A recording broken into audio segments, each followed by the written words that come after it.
really was only until Alejandro really came aboard and made this screenplay his own and really became attached to the material and this epic journey of survival and the way he wanted to shoot it, where it became an exciting prospect for me, because he really is a unique filmmaker. He's really one of a kind, and I knew it would take that kind of a type of director that gives you that truly immersive experience as an audience member.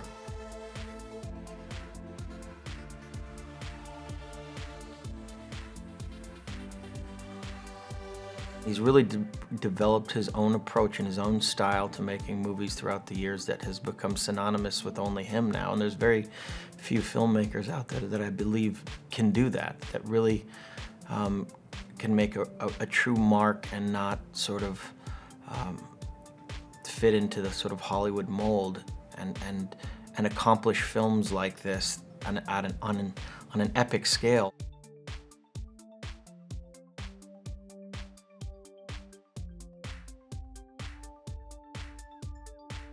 His process is very unique.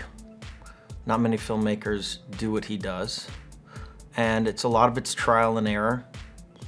And a lot of it has to do with Chivo, who is a cinematographer, who's really,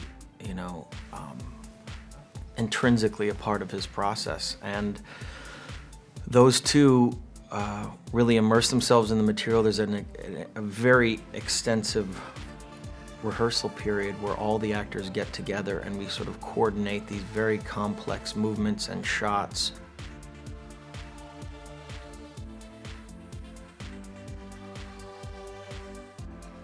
I think what they quite uniquely achieve is, especially and in particular in this film, is this almost virtual reality where you really feel like you're out in the elements with these characters. You really feel immersed in their lives, but he's also able to, have that camera move all the way through the wilderness, but stop at a very intimate moment with the character and explore that moment and then travel on. So you almost feel like some strange delusional wanderer watching all this chaos ensue, and you get the visual perspective of this of a character in the movie almost, but it's very subconscious. It's very it's not something that's overt, and that's to me the best and most interesting thing about their process, because that's what you want as an audience member. You want to be able to immerse yourself in an entirely different world.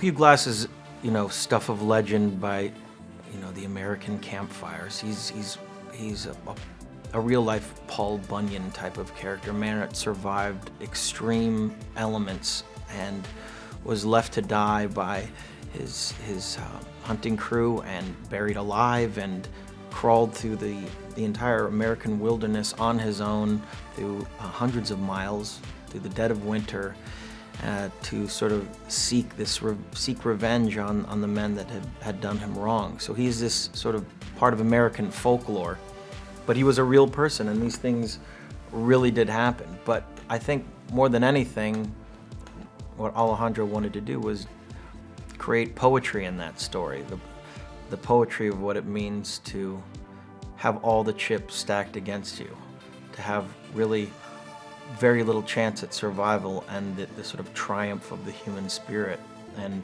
what we can endure and what we go through and what Hugh Glass realizes on that journey, and whether revenge is ultimately the thing that will quench his thirst at the end of the day.